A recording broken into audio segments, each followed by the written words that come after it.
ēst neveselīgi, dzert kolu, katru dienu sēdēt 10 stundas no vietas. Tās informācijas ir tik daudz, ka dienas beigās mēs paliekam pie tā, ka mēs nedarām neko. Kāda ir tā sajūta, ka no rīta tev ir jau uzvara, ka tu neesi nospiedis 15. reizi modinātāju, bet ka tu saproti, es pamodos. Tur jau rodas tā pārliecība, tur jau tās acis mirdz, tāpēc, ka tu sev pats patīc.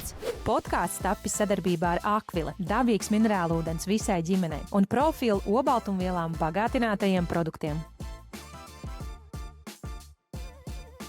Čau! Man ir liels prieks redzēt tevi šeit, podkāstā Atpakaļ par cilvēku. Tas nozīmē, ka tev rūpes par sevi ir tajā prioritāšu augšgalā. Ja nu tu gribi atkārtot tās svarīgās lietas, kas ir tas, ko likt uz šķīvja, cik daudz kustēties, kāpēc mums vajadzētu rūpēties par sevi, tad droši paskrolē uz leju un noskaties Atpakaļ par cilvēku 1. sezonu, jo šī ir jau 2. sezona, man liels prieks, un par to arī jāsaka paldies tev, ka tu skaties un klausies Spotify, jo tieši tāpēc, ka tu te esi, tieši tāpēc mums var būt arī 2. sezona. Un arī šajā sezonā mana misija un mērķis tajā, kāpēc es te esmu, ir, lai uzsvērtu to, cik rūpes par sevi mums ir svarīgs. Tas nav tikai kaut kāds tāds amerikāņu iedomātais rūpējamies par sevi un tā tālāk ilgdzīve, biohackings, nē, tas atpakaļ par cilvēku nozīmē atcerēties par to, kas tavam ķermenim ir vajadzīgs, ko daba tam ir paredzējusi, vai daba ir paredzējusi mums būt pārgurušiem, nīgriem, slikti justies. Diez vai, mums nav tā dzīve tā kā jāizdzīvo. Un ir ļoti svarīgi šogad sākt un uzdot sev tos 2 līdz 3 jautājumus un atbildēt uz tiem tā patiesi. Es ceru, ka tu esi gatavs, jo tad, ja tu esi te, tad es ticu, ka tev tiešām nav bail vai no tiem jautājumiem, kurus es uzdodu, jo cilvēkiem dažreiz ir tā nērti. Viņiem liekas, jā, jau, protams, mums tur jādzīvo, tagad jāskatās pret sauli, jāmeditē, jāēd tikai tur svaiga vista ar salātiem, tas absolūti tā nav. Tas atpakaļ par cilvēku nozīmē atcerēties par to, kas tavam ķermenim dod enerģiju, nevis enerģiju atņem. Un šie jautājumi ir tādi patiesi, tādi dažreiz nērti, tomēr ļoti svarīgi, kurus atbildot mēs varam saprast, kas tiešām ar mani notiek. Nevis mēs izdzīvojam, bet mēs dzīvojam, nevis kaut kas ar mums notiek, bet tas ir mūsu darbību un mūsu ieradumu rezultāts. Tāpēc pajautā sev šo pirmo jautājumu, kā tu jūties? Patiešām tā pavisam atklāti, kāds ir tavs enerģijas līmenis? Vai tu jūties dzīvespriecīgs, enerģisks, vai tevī ir šis gribas spēks, iedvesma? Nevis tā, ka tas nav jābūt uz 10 ballēm, tu pamosties, jā, es gribu sarakstīt grāmatu, es gribu uzfilmēt filmu, tas tagad esmu pēkšņi mākslinieks, ne tā.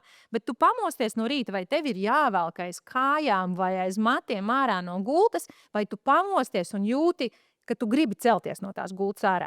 Vai tu nospied 15 reizes modinātāju, te gan es arī uzreiz pieminēšu to, ka tas 15 reizes modinātājs ir tāds reāls ieradums, par kuru mēs runāsim arī šajā sezonā, par tiem ieradumiem, kuri mūs kontrolē.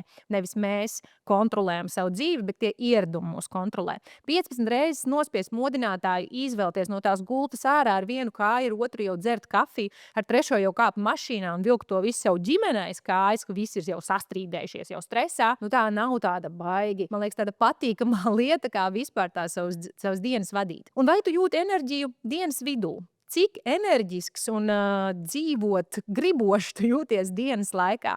Vai tu eksistē uz tām 2, 3, 4, 5? Un ticiet man, ir arī ārsti, kas man ir teikuši, tu zini, man tādas 10 kafijas dienā ir.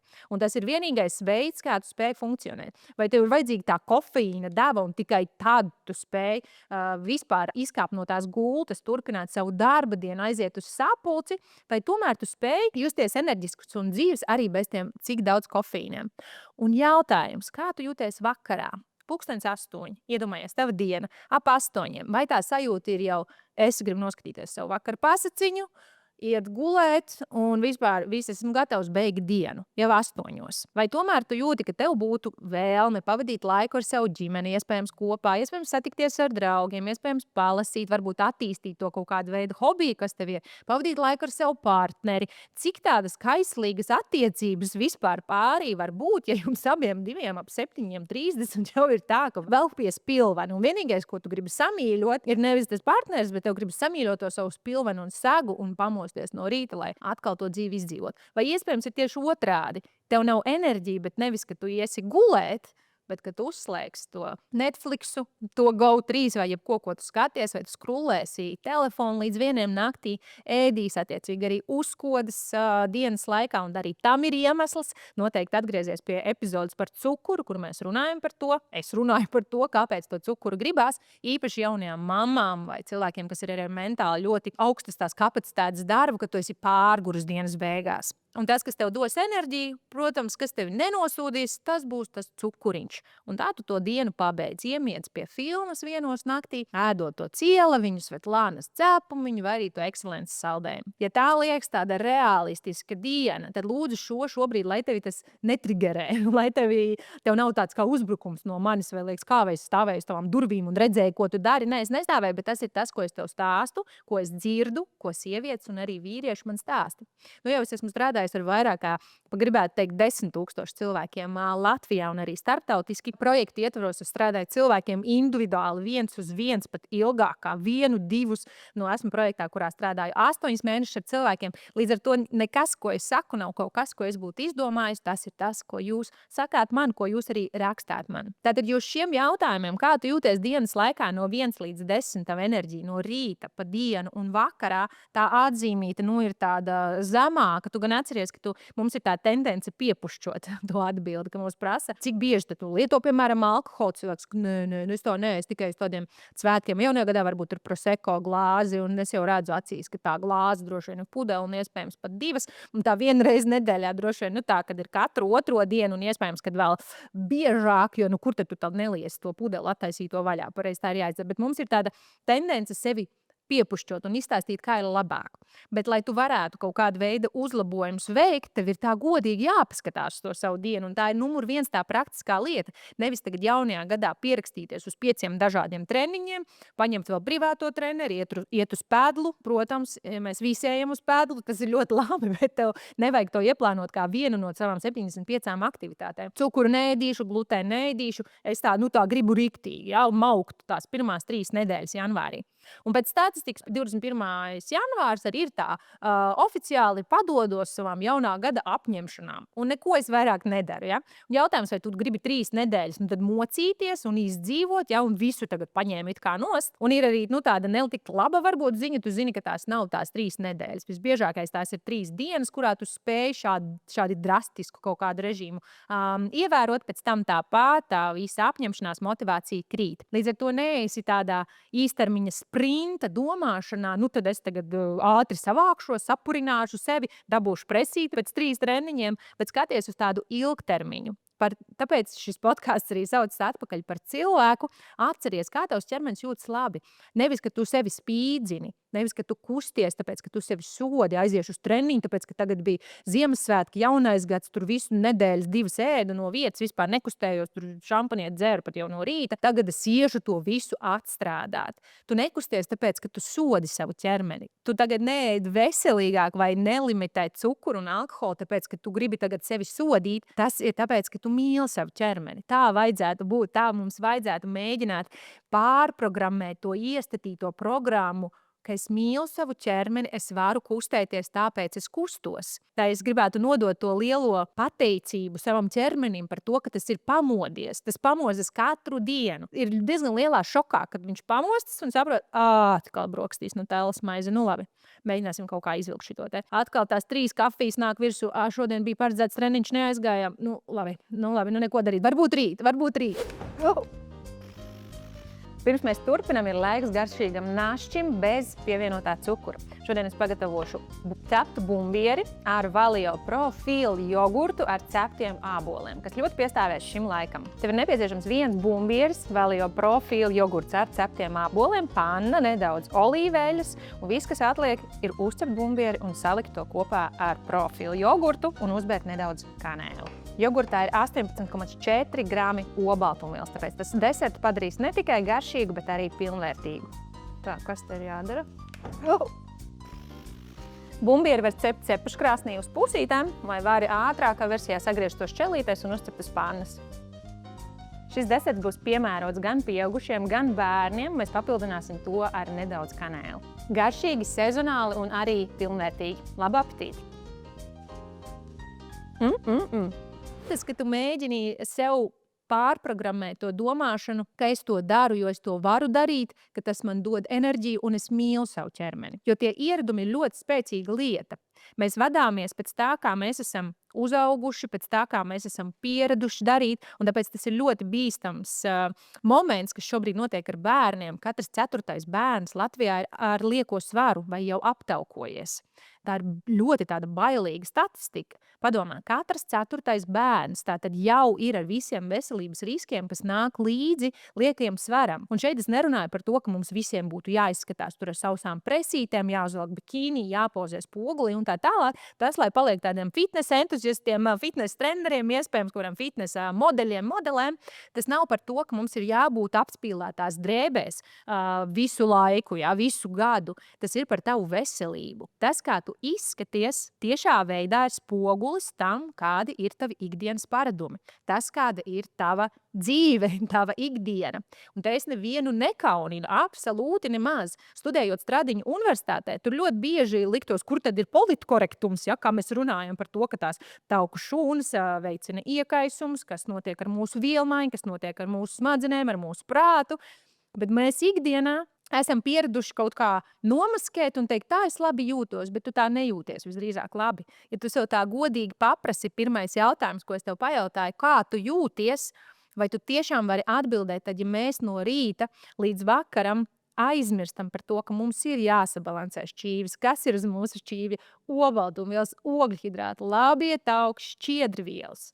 Tādā ļoti mērenās davās. Tu vari atgriezties pirmajā sezonā un paskatīties precīzāk, cik un kam mums vajadzētu būt uz šķīvja, un saprot, vai es to apēdu, vai es nodzīvoju visu dienu, nepēdis, skrienot, tad vakarā es atceros tos ķermenis tev pieklauvē un saka, vispār mēs arī esam, mums īstenībā vajadzētu tās uzturvielas, lai mēs varētu būt dzīvi, tad tu paēd un atkal līdz nākamajam rītam, atkal ej savā skrējienā, sādzeries iespējams kafijas, tur iespējams ienāk alkohols, tāpēc, ka ir stress.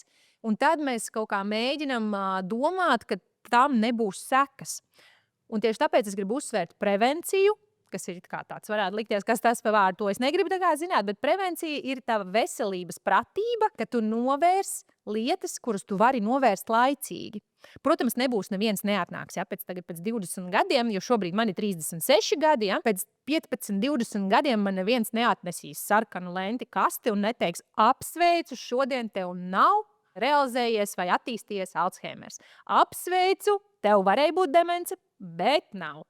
Apsveicu, nav attīstījušās visas šīs saslimšanas, kas ir no neveselīga dzīvesveida, no uztura. Tā nebūs. Tie nav tādi it kā izmērāmi rezultāti. Līdz ar to mums tas nav tāda liela motivācija to darīt. Liktos, tas jau ar mani nenotiks. Tas galvenais, ko tu vari darīt, ir šobrīd izvērtēt, kāda tad ir tava ikdiena un aiziet pie savu ģimenes ārsta, aiziet un nodot analīzes. Tavas analīzes nesamelos. Un ar vienu jaunākiem un jaunākiem cilvēkiem viņu asinsainā, kā arī kopējā tajā veselības izrakstā parādās lietas, kurām noteikti nevajadzētu mums parādīties 25, 30, 35 gados. Tad, kad tu esi atbildējis sev uz jautājumu, kas notiek ar tavu enerģiju, kā tu jūties no rīta, pusdienas laikā, vakarā, kas tevi kontrolē vai tavi ieradumi, tevi kontrolē, vai tu tomēr spēj kontrolēt savu dienu, tad pajautā sev to jautājumu, kas arī varētu likties tāds skarbs, bet jautājums ir, vai tu patīc sev? Tā pa īstam, vai tu sev patīc? Vai tu gribētu sev blakus tādu cilvēku kā tu? Ja tev liktos, tu zini, nezinu, tāds nīgrs, pamostās no rīta nīgrs, paskatās spogulī, tur ar tā ne līdz galam tas patīk, kas tur patīk. Tad arī ir praktisks uzdevums, es jau kā esmu teikusi, tā kā učena. Man ir abi vecāki skolotāji, tāpēc es došu praktiskus mājas darbus. Un tie, kas to tiešām izdara, ir tik arī brīnišķīgi ir dāma, kurai es iedevu šo uzdevumu. Viņa ir pierakstījusi puskladi pilnu ar to uzdevumu, ar šiem uzdevumiem, jautājumiem, kur tev sev jāatbild. Ja tavs ķermenis varētu tev uzrakstīt vēstuli, ko tas tev rakstītu? Tā pavisam godīgi, ko tas tev rakstītu? Ja tu tā attālinies no tā, ka man jau šitas jau muļķības, tur to, ka alkohols pa daudz dzer, tas jau muļķības, cukurs ar tur tas tāds izdomājums, tā reāli, ko tavs ķermenis pateiktu, kā viņš jūtas, kā viņam patīk, kā tu jūties tajā savā ķermenī, vai tas prāts tur ir priecīgs tajā ķermenī, vai tu paskaties spogulī un tev patīk tas, ko tu redzi. Un vēlreiz es atgādinu, te nav runa par kaut kādām pārmērībām. Te reāli ir runa par to, vai tu uzvelc drēbes, kas tev patīk.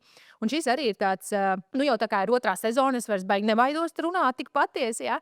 Bet ir pat pētījumi un ir teorijas, kurās atzīst to, ka cilvēks, kurš ir fiziski labākā formā, un es nesaku kāds tur fitnesa modelis, bet cilvēks, ka tu saproti, ka tas rūpēs par savu ķermeni, šos cilvēkus uztver nopietnāk. Tā cieņa pret cilvēku, kurš par sevi rūpējās, ir savādāka nekā pret cilvēku, ka tu redzi, ka droši vien tie vakari tiek pavadīti ar cielaviņu, ar ekscelenci un dīvānā sēžot. Ja?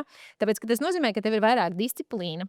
Disciplīna piecelties, disciplīna iziet ārā vai pastaigāties kaut vai. Mēs runāsim nākošajā epizodē par kustību un kā to kustību organizēt.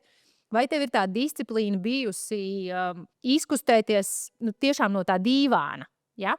Tāpēc tev cilvēki iespējams uztver nopietnāk. Pirms mēs turpinām, neaizmirsti padzerties. Tev ir nepieciešami 30 ml ūdens uz katru savu ķermeņa kilogramu. Es izvēlos jau nemainīgi, kuro gadu, Aquila, dabīgu minerālu ūdeni visai ģimenei. Tev tā pārliecība par tevi ir savādāka. Ja tev liekas, ka es tāpat nejūtos labi ne par sevi, man nepatīk tas, ko es redzu, es nevaru aiziet uz to treniņu, tu jau pats sev tās lietas izstāsti, līdz ar to tā tur ir izēja no mājām. Un to pārliecību tu jūt. Tā pārliecība nav augsti papēži, īsi svārki, tur lūpu krāsa. Tu vari justies pārliecināts par sevi lielā džemperī, savāktos matos bez sarkanas lūpu krāsas, tāpēc, ka tu zini, es aizgāju to treniņu, es parūpējos par sevi. Un tas ir tas, ko arī man cilvēki stāsta, ka tā sajūta pēc treniņa, tev tai treniņā ir grūti. Ja? Bet pēc treniņa tā sajūta, bāc, šitā bija uzvara, es atnācu, es varu izdarīt. Un kāda tā ir sajūta, ka tu jūti, ka es varu? Kāda tā ir sajūta, ka tu spēji pieņemt lēmumu, nevis ir vakars, es apēdu 3. saldējumu, bet es spēju pateikt nē, es spēju nokontrolēt savu dienu. Kāda ir tā sajūta, ka no rīta tev ir jau uzvara, ka tu neesi nospiedis 15. reizi modinātāju, bet ka tu saproti, es pamodos, es iztaipījos, es padzēru to savu ūdens glāzi, un tur jau rodas tā pārliecība, tur jau tās acis mirdz, tāpēc, ka tu sev pats patīc. Ja tu pats sev nepatīc, tad kā mēs varam gaidīt, ka kādam citam, kāds cits mūs uztvers nopietni? Tie panākumi jau nesākas tajā kaut kādos lielākajos biznesa semināros vai lielākajos, es nezinu, tev milzīgi daudz naudai jābūt, tikai tad tev būs panākumi. Tie panākumi sākas tajā, ka tu jūti pārliecību par sevi, lai tu justos pārliecināts par sevi, tev ir attiecīgi arī jājūtās. Tev ir taisna mugura, un taisna mugura ir tev tad, ja tu nebaidies, ka es tagad esmu izgājis atkal kā zaudētājs. Tu jau jūties kā zaudētājs, tāpēc, ka no rīta tu piecēlies ar 15. modinātāju, tu no rīta apēdi savu nutellas maizi, jo apņemšanās atkal man beidzās, tātad tas nav priekš manis. Pa ceļam uz mājām atkal nopirku savu proseko pudeli, jo, tātad disciplīna nav priekš manis, es nevaru savākties, es izdzeršu to savu proseko, un treniņš jau viss jau ir noticis, sastrēgumi jau viss, es tur reāli nepaspēšu, es nebūšu, neiešu, nav ko man tur skriet. Un tad jau tu jūties kā zaudētājs. Ja mēs kaut vai nedaudz pagriežam to dienu, ka mēs paņemam kontroli pār savai dzīvei, tā sajūta jau ir pavisam cita. Ar fitnesa treneru certifikātu stradiņos arī ar diplomu neviens nedod klāt disciplīnu un pārliecību pār sevi. Tas nāk ar to, ka tu saproti, ka tu esi vienīgais, no kura būs atkarīgs, kāds ir tavs fiziskais ķermenis un kāds ir tavs prāts, kāds ir tavs mentālais stāvoklis. Tu nejūties kā tāds nabadzīņš, ja braucot mājās nekas man nedara, vispār tas nāk no manas bērnības, tie ir mani gēni, un tad tu esi tāds nabadzīņš. Tu neesi nekāds nabadzīņš, tu pats vari paņemt un par sevi parūpēties. Es saprotu, ka tas izklausās ļoti viegli, un es absolūti zinu, ka tas nav viegli. Šajā sezonā, starp citu, man būs viens pārsteiguma viesis, kurš man bija, atzīšos, dikti jāpierunā, lai viņš nāktu. Bet viņš ir piedzīvojis savā dzīvē arī tādu diezgan lielu pauzi un kritienu. Kopš iepriekš viņš ir sportojis, viņš ir domājis par to visu, ko es šeit stāstu, un darījis, līdz traumai, kur viņa apstādinājusi gadu, un šobrīd, kā ir to atsākt kaut ko darīt, kāda ir tā pašsajūta, tas ir pavisam savādāk. Bet līdz tam mēs tiksim, tas būs pārsteigums, viņš nevienu reizi nekad nav nekur piekritis man nākt, bet šajā reizē viņš beidzot piekrita, tāpēc man ir liels prieks. Tāpēc es ļoti, ļoti saprotu, tas ir arī man tūs cilvēks, tāpēc es esmu blakus un es redzu, ko tas nozīmē saņemties, aiziet un izdarīt atgriezties. Vienreiz jau tu vari saņemties, aiziet uz to treniņu, bet atgriezties un turpināt to darīt. Nekrist tajā, tas nav, es neteikšu grēkā, un lūdzu izdzēšam to vārdu grēks no savas leksikas, ka man saka, nu jā, es pa svētkiem grēkoju, un es prasu, ko tu banku aplaupīji, nogalināji kādu, ko tu tā kā darīsi. Es uz baznīcu, nē, par to kūkas gabalu uz baznīcu taču nevajag iet. Tas nav grēks, tā ir dzīve, un tev ir jāsaprot, kāpēc tu to izdarīji. Bet ja tu to atkārtoti dari, tam būs sekas. Un tev ir jāsaprot, kāpēc tu to dari, vai tas jau ir izveidojies kā ieradums, vai ļoti bieži tu vienkārši nezini, kā savādāk. Un tas ir iemesls, kāpēc cilvēki neiet uz sporta zāli. Tas ir iemesls, kāpēc mēs nesakārtojam savu ēdienkarti, ja mēs vienkārši nezinām, kā. Kas man ir jādara, cik man daudz ir jākustās, kā man tie treniņi jāorganizē. Un ticiet man, es pat saņemu jautājumu arī, ko man vilkt uz to sporta zāli. Mēs bieži neaizējam sportot, tāpēc, ka mēs nezinām, ko mums vilkt un kā es tur izskatīšos. Ja visi savos apspīlētajos, skaistajos sporta tērpos, es tur aiziešu savās trenuškās. Jā, droši var aiziet savās trenuškās. Un vispār atslēga ir arī tajā, ka tu vari arī nemazām neiet uz to sporta zāli. Tev ir jāsaprot, kā. Un tieši tāpēc es esmu šeit, lai tev palīdzētu arī saprast. Tas pats ir ar ēdienreizēm. Cik tam man bieži ir jāēd? 2, 3, 4, 5 reizes dienā. Es nesaprotu, to cukuru var, glutēnu var. Tās informācijas ir tik daudz, ka dienas beigās mēs paliekam pie tā, ka mēs nedarām neko. Un tas galvenais ir sākt ar tiem pirmajiem soļiem. Un tie pirmie soļi varētu likties lieki, garlaicīgi, kā es jūtos, cik man daudz enerģija, kā es sev patīku, kāpēc man jāatbild uz tādiem jautājumiem, vienkārši pasaka, ko man ēst. To es varu pateikt, un tā es esmu arī mēģinājusi izpildīt, kad cilvēks man saka, nē, es negribu šito visu sākumā, ko tu tur runā, vienkārši pasaka skaidri un gaiši, kas man ir jāēd, cik daudz un kad man jākustās. Bet ja tev nav tā apzinātība, tā veselības pratība, par kuru es runāju, tad tev arī nebūs tas kaut kāds ilgtermiņa variants. Tas būs tāds īstermiņa kaut kāda aktivitāte, kuru tu bišķiņ padari, paēd, ja tās ēdienreizes, un vēl atklāšu tādu noslēpumu, tās visas ēdienkartes, kuras man cilvēki bieži saka, nu tu man saliec vienkārši ēdienkarti. Ok, es salieku ēdienkarti. Un cik daudzi pēc tās ēdienkartes tiešām ēd? Tāpēc, ka cik forši ir visu laiku dzīvot, ka tev ir priekšā uzrakstīts, un tu tikai atver tā, kas tur bija 2 solis, labi. Un tu vispār nedomā līdzi. Tas ir varbūt jaunajiem arī vecākiem, kuriem tu bērnam visu laiku saki priekšā no rīta.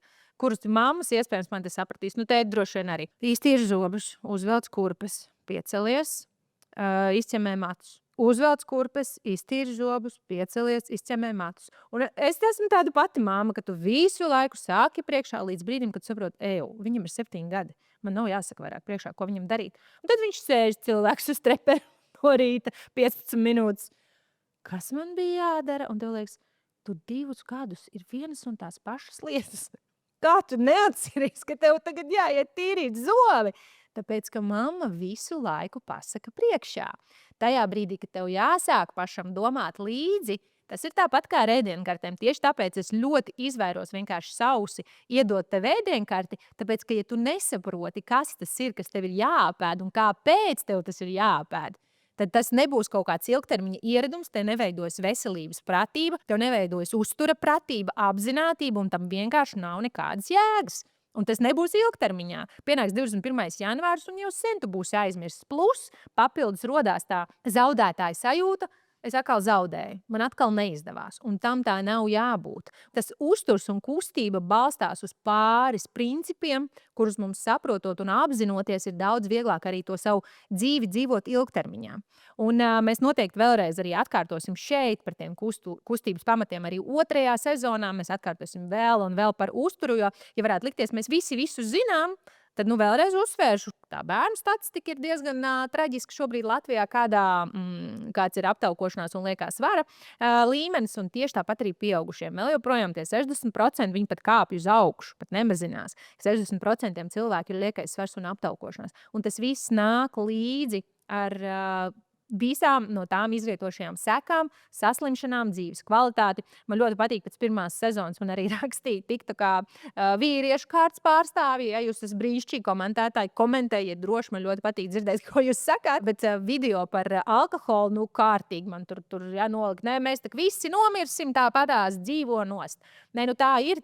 tas ir fakts. Mēs visi nomirsim, bet jautājums ir, kā tu dzīvos, cik kvalitatīva būs tava dzīve. Vai tā dzīve ir es izdzīvoju un tad gaidu, kad atnāks tā kaut kāda burvju nūjiņa, novicināsies un kāds mani tagad izglābs un beidzot es dzīvošu veselīgi, vai es attopos uz tādiem 35, 40 gadiem, ka man ir absolūti 15 lieki kilogrami, ka es nejūtos par sevi pārliecinātu, savu kraklu vispār nevaru vairāk aizpogāt. Un jau man tas ārsts jau sāk teikt, tev holesterīns ir augšā, jau tur asinsvadu saslimšanas, un tā klausies, pagaidiet pa mani. Es sevi kaut kā atceros tajās savos 25 gados, ka es tur biju ar uzkačājis muskuļus, ja, un varēju savās kleitiņās vilkt vakarā picas ēst, bet tas laiks ir pagājis, un visam ir sekas. Tas, kā tu šobrīd esi, tas, kā tu šobrīd jūties, tas nav pēdējā mēneša vai 2 mēnešu rezultāts. Tas īstenībā ir diezgan ilgs tāds un konstants process. Un tavs ķermenis jau daudz var turēt, daudz var tolerēt, bet viens brīdis, ka viņš vairs nevar tolerēt. Un tāpēc es ļoti, ļoti mums novēlu atrast to vienu kaut vai lietu, kuru tu varētu jau sākt uzlabot šodien. Tas sākas ar vienu soli. Lai mēs varētu noiet kaut kādu garāku distanci, mums ir jāiet par viens solis. Tas nav uzreiz, ka tu esi no A uz Z, visu vai neko. Es daru visu, vai tad es nedaru neko. Un cilvēkiem ļoti, ļoti nepatīk, īpaši jaunie gadā. Droši vien, ka nepatīk. Es negribu tā pamazām, es gribu uzreiz. Bet es vēlreiz uzsveru, ka visu uzreiz, tas praktiski jau 7 gadus es strādāju daru šo lietu, kur es daru, nekad gandrīz nav sanācis visu vienā reizē ieviest. Ir jāsaka, pāris izņēmumi ir, un arī vēlreiz iedošu tādu mazu tīzerīt, būs arī vēl viens cits viesis šajā sezonā, kuram, plus mīnus tā diezgan uzreiz arī izdevās. Ja? Mēs ar viņu strādājam jau 4 mēnešus. Vienā brīdī viņš bija iespējams jau tāds ir citreiz, ka tas cilvēks ļoti, ļoti gatavs, un viņš iepriekš ir kaut ko tādu darījis, tad viņš saprot, ok, es biju bišķiņ nolicis to vienu grāmatu malā, bet es atgriežos pie šīs. Es diezgan viegli zinu, kāds tas stāsts, es viņu turpinu lasīt. Ir tādas reizes arī ir, bet tās ir tik ļoti retas, kurās mēs spējam šitā. Jo es tik ļoti zinu, cik labi ir justies tad, kad es dzīvoju tādā veidā, un cik labi ir justies tad, kad es dzīvoju ar saviem 3 līdz 6 maliņiem vakarā, kad es dzīvoju braucot mājās, paķerot savu heisīti vai maķīti, un kā es jūtos, ka es tomēr piedomāju, ka tām ēdienreizēm ir jābūt savādākām nekā kaut kur pa ceļam braucot, ja paķēra to fast foodu. Tāpēc atbildi uz šiem jautājumiem, un šo epizodu es gribu noslēgt ar 7 praktiskiem padomiem jaunajā gadā, kurus mēs arī iztirzāsim tālāk šajā sezonā, un arī, protams, daudz atbildes uz tiem ir pirmajā sezonā, bet tie 7 praktiskie padomi un punkti, pie kuriem pieskarties, par kuriem padomāt, kuri noteikti ievērojami uzlabos to tavu ikdienu, un uz tiem arī praktiski godīgs kaut balstās. Viss tas veselīgais dzīvesveids. Man ir jāatzīst, ka tiešām tas veselīgais dzīvesveids mūsdienās jau liekas, ka veselīgs dzīvesveids, tas ir kaut kas tā kā pārdabisks. Un tad man ir jautājums, vai tad par normu ir kļuvis ēst neveselīgi, dzert kolu katru dienu, sēdēt 10 stundas no vietas. Jo tas veselīgais dzīvesveids, tas šķiet kaut kas tāds ārprāts, kur viņi galīgi, kā tev nav garlaicīgi. Viena dāma man vienreiz teica, man būtu bail ar tevi dzīvot ārprāts. Un man tā grūti saprast, kāpēc bail ar mani dzīvot. Es jau nav jau tā, kas ar pātagu pieceļos no rīta un visus dzenu tagad trenēties vai ēst vai rauj no rokām ārā tur krosānu vai ko tam līdzīgi. Var būt atstarpes. Ja? Nav tā, ka es siktu pļauku tajā brīdī, kad es redzu alu kādam rokās. Tā absolūti nav, tāpēc tā norma ir kļuvis jau dzīvot, nerūpējoties par savu ķermeni, justies savā ķermenī slikti, nebūt, ka mums nav enerģijas, slimot regulāri katru 2. nedēļu, un tad dzīvot tā kā principā kādreiz jau cilvēki dzīvoja, tas jau ir kaut kas tāds absolūti pārdabisks. Ja, tāpēc šie 7 praktiskie padomi, kurus es tikai nosaukšu sākumā, ja, lai mēs pēc tam varam tos vairāk iztirzēt, bet es gribu atstāt šo epizodi, šiem punktiem, par kuriem tev būtu forši, ka tu padomātu. Kā es vēlreiz tev teicu, es esmu tā kā skolotāja, esmu učene. Es nevis tikai stāstu, bet es tevi ļoti, ļoti aicinu, vai tu to klausies mašīnā pie stūres, tu vari arī, jo es zinu, ka pirmā sezona daudz man jūs rakstījāt, ka es šo klausos no rīta uz darbu, tas ir kā iedvesmu un motivācija darbam. Šeit gan man jāatzīst, ka šo pirmo epizodi sāku diezgan skarbi uzreiz braucot virsū, cik mēs slikti esam sākuši dzīvot, bet es jau gadu nocietoši to jums runāties, tāpēc ļoti atklāti es arī saku, kā ir. Un es zinu, ka tā auditorija, kas man klausās, viņi jūs ir diezgan gatavi īstenībā arī dzirdēt lietas, kādas tās ir, nevis apvainoties. Pirmais un pats galvenais, kas kas godīgi sakot, nu jau ir tās lielākās slimības, kas arī pasaulē ir, no kurām arī visvairāk cilvēki mirst. Es izvairīšos savu kaut kādas lietas medicīniskas, tāpēc, ka es vēlreiz atgādinu, ka es neesmu ārsts. Mums ir jāvēršās pie ārstiem, tad, kad tas ir vajadzīgs. Tomēr strādājot šajā prevencijas nozarē, kas ir veselības sporta speciālists, kas ir fitness treneris, arī uzturtreneris, tas, kas esmu es redzu, kas notiek, kāpēc tā notiek, bet es izvairīšos no kaut kādiem medicīniskiem terminiem, jo es vienkārši to nedrīkstu darīt. Es neesmu ārsts. Lūk, bet cukurs principā ir pirmajā vietā. No cukura pasaulē mirst šobrīd visvairāk.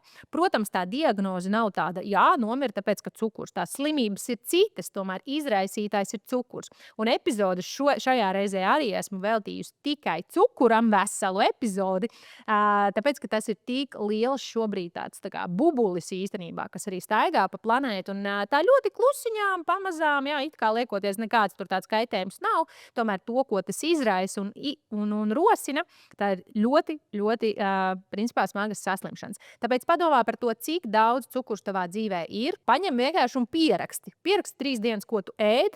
Ja tur ir kaut kāds biezpienas ieriņš, marcipāns, ļoti bieži cilvēki arī saka, man negaršo cukurs.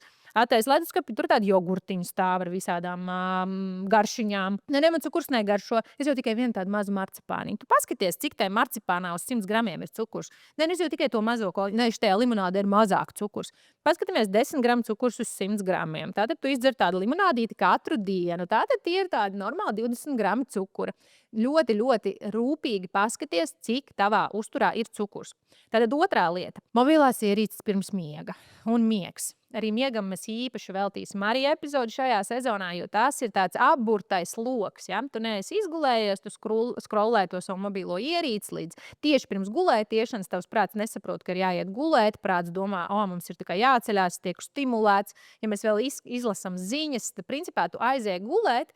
Tā kā to atvērtu durvis un pateikt, cik vienkārši simtiem svešinieku ar visām savām problēmām, visas ziņas, kas ir, visi saka, nāciet, visi droši iekšā, visi pļāpājiet droši. Un tāpat no rīta tu pamosties pirmais uzreiz telefons, tā kā tu ieaicinātu 100 svešiniekus, kurus tu izskrolē tur TikTokā un Instagramā un izstāsti, kā tev iet, un visi tev viņi izstāsti, ko viņš ēda šodien, kādā treniņā viņš bija, varbūt kādā ceļojumā bija, un tā tu sēdi tajā gultā, un tev tur apkārt pa visu istabu vienkārši pilns ar cilvēkiem, kas tev visi reizē stāsta visu kaut ko. Šobrīd, kad es tev to saku, cik liels miers tev tagad parādās. Un ja tu tā pabeidz savu vakaru un iesāc savu dienu, tavs prāts ir pārstimulēts, un vakarā tavs miegs ir absolūti traucēts, tad, ja tu esi lietojis šīs mobilās ierīces. Tātad, cik ilgi pirms gulētiešanas tu noliec mobilo ierīci, vai tas ir kaut kāds seriāls vai jebkas cits, kur tu vienkārši pārstimulē savu prātu. Trešā lieta ir, protams, šķīvja princips, kurus pieminēju arī šajā epizodē – olbaltumvielas, ogļhidrāti, labietauki, šķiedrvielas. Tātad tās ir tās, ja mēs varam nesauksim šķiedrus, sauksim par dārzeņiem. Tad dārzeņiem 4 vaļi, uz kuriem turās tavs šķīvis. Ja tu tagad prasīsi, kas ir kas, dodies uz pirmo epizodi, uz pirmo sezonu, un tur ir epizodi tieši veltīti šķīvi principam. 4. punkts. Toksiskas attiecības. Tas ir kaut kas, par ko arī es neesmu noteikti speciālists, ar kuru par to runāt. Tomēr tas ir tas, kas arī tajā apburtajā lokā tevi aizved pie cukura, aizved pie alkohola, aizved pie nemīlestības pret sevi. Jo, ja tu esi toksiskās attiecībās ar cilvēkiem, tad vienā brīdī tie visi tie odi, kas nāk no kāda cita odi, jeb komentāri, sarunas, konflikti, tie visi jau tev dzeļ visu dienu, un tad tu vakarā esi tāds vienkārši sadzelts. Un diez vai tu spēj padomāt par kaut ko citu, vai tikai tu spēj domāt par to, kā man viss sāp un kņud un niez, tāpēc, ka es esmu sadzelts. Un tevi tā dzeļ katru dienu. Un, protams, pirms tu rādi ar kādu uz pirkstu un saki, visas šīs man ir toksiskas attiecības, padomā, kāds tu pats esi. Kā tu pats esi attiecībās ar citiem. Ļoti bieži šis toksiskums nāk no tieši nemīlestības pret sevi. Tas ir tas, par ko mēs runājām sākumā. Un tas ir tas, kāpēc es tev saku, lai tu uzdod jautājumu sev, vai es sev patīku. Jo kāpēc Latvija ir tādās pirmajās topa vietās bulingā pret citiem? Kāpēc mēs citus tā apceļam? Kāpēc mēs esam tik negatīvi? Vai tas nāk no tā, ka tiešām visa pasaule ir slikta, vai es īsti sev tā nelīdz galam patīku? Atbrīvojot sevi no tādām toksiskām attiecībām, iespējams, šis ir gads, kad ir pienācis laiks pateikt nē. toksiskām attiecībām. Arī runājot par pārliecību, atgriežoties tajā brīdī, kad tu spēj novilkt šīs robežas un pateikt nē, arī tā ir pārliecība par sevi. Tāpēc, ka tu saproti, hei, šis bija baigi nepatīkami, bet es izvēlējos sevi. Tā nav tāda, oi, kāds viņš jauks cilvēks visam saka, ka jā, ticiet man, tas ir super nērti teikt nē. Tas ir super nērti saprast, ka tu esi nērts kādam. Ir pie tam vēl cilvēki, kurus to tā kā izceļ tev, kā tev liek justies slikti par to, ka tu tagad biji viņam nērts. Bet tu, atceries, tu neesi tāda zābaks, ja, kuram ir ievelkot, oi, kāds mīksts foršs zābaciņš. Tev nav visam jājūtas labi. Ja tu izvēlies sevi, tad tu zini, ka tev vienmēr tā pārliecība būs lielāka, jo tu saprati, ka tu parūpējies par to savu, par tām savām robežām, par to savu mentālo veselību, nevis tikai visiem izpatikt. Ja? Un padomā arī, kāpēc tu gribi visiem izpatikt. Bet šis nav tas kabinets, kur tas ir jārisina, bet es to pieminu, tāpēc, ka tas tiešām ļoti bieži aizved līdz visam pārējiem, kāpēc tu izvēlies tādas pašdestruktīvas lietas savā dzīvē. 5. lieta ir kustība ar precīzu ciparu. Ja tu esi kaut kur, ka tu sēdi pie vietas un pieraksti šo ciparu 300 minūtes nedēļā aktīvas kustības, mērenas slodzes, kas ir mazliet vairāk nekā vienkārši pastaigi. Ja teiks, es ļoti daudz staigājos, tu zini, tavai sirsniņai ir jāpasits mazliet ātrāk. Un ir arī man cilvēki, kas saka 300 minūtes, tad pasaka, Dievs, kur tu vari ieplānot 300 minūtes dzīvē, sašutušas ziņas man nāk Instagramā, 300 minūtes nedēļā, taču cilvēkiem jāstrādā.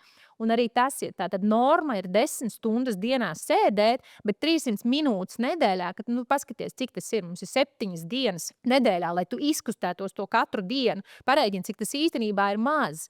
Tev vajag minimāli to laiku, tās pat ir līdz tādām 40 minūtēm dienā, kurā tev vajag mazliet vairāk pakustēties, un mums jau liekas, pasarg Dievs, ko viņa man liek darīt. Man taču ir dzīve, man taču ir bērni. Tas ir minimums, tas vispār ir pilnīgs minimums. 6. lieta ir spēka treniņi, par kuriem es vairāk pievērsīšos par kustību, tieši par muskuļiem, kāpēc mums muskuļi ir vajadzīgi un kāpēc mēs tik ļoti baidāmies. Un 7. lieta ir nekas cits kā ūdens. Ūdens arī uzturā un strādājot ar cilvēku ikdienas ļoti bieži pamanu, ka tās problēmas dažreiz pat ir mazākas nekā mēs tās redzam. Jo ūdeni dzerot, ja mums reizēm cilvēki saka, man ļoti sāp galva, man visu dienu sāp galva, man ir migrēns, cik tu daudz dzer ūdeni, varbūt tādas 2 glāzītes sanāk. Tev vajag 30 ml ūdens uz katru savu ķermeņa kilogramu. Tad, ja tu sporto, pat vēl vairāk. Ūdens veic tik daudz funkcijas tavā ķermenī, tās pārvedās skābekli. Un ja tev nav skābeklis, ja šobrīd nedzertu ūdeni, es vienā brīdī droši vien man pazustu, man būtu pilnīgi vata galvā. Es nesaprastu, ko es runāju. Ja, tāpēc, ka man ūdens palīdz pārvedāt skābekli. Cilvēkam mēdz domāt, ka viņiem ir tur jādzer vairāk, tur kaut kāds asins šķīdinošas tabletes, tāpēc, ka asins ir pārāk biezas. No kā sastāv asins lielākoties? Arī no ūdens. Visi mūsu orgāni sastāv no ūdens. Ja mums nebūtu ūdens, mēs būtu tā kā rodzīna sažūs. Ja? Un tad mums liekas, ka mums vajag kaut kādu citu mistisku risinājumu, bet īstenībā tas ļoti bieži nonāk ne pie kā cita, kā vienkārši pie normāla, atbilstoša daudzuma ūdens. Tāpēc ar šiem 7 praktiskiem padomiem es arī šodien beigšu.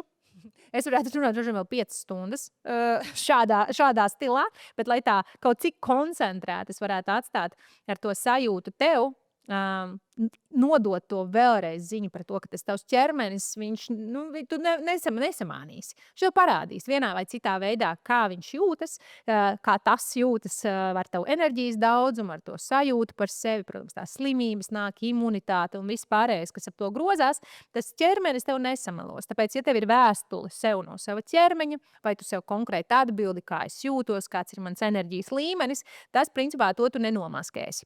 Jo tu atceries, ka veselām miesām mīt vesels gars, ja tu fiziski jūties labi, tad arī prāts jutīsies savādāk, un tavs ķermenis ir numur 1 prioritāte. Un rūpes par to vajadzētu būt tavā dienas sarakstā, tajās augšējās vietās. Paldies, ka tu šodien klausījies, vai tu klausījies Spotify, skatījies YouTube vai klausījies YouTube. Man ir liels prieks, ka tu esi te, un mēs tiekamies jau nākamnedēļ. Atā!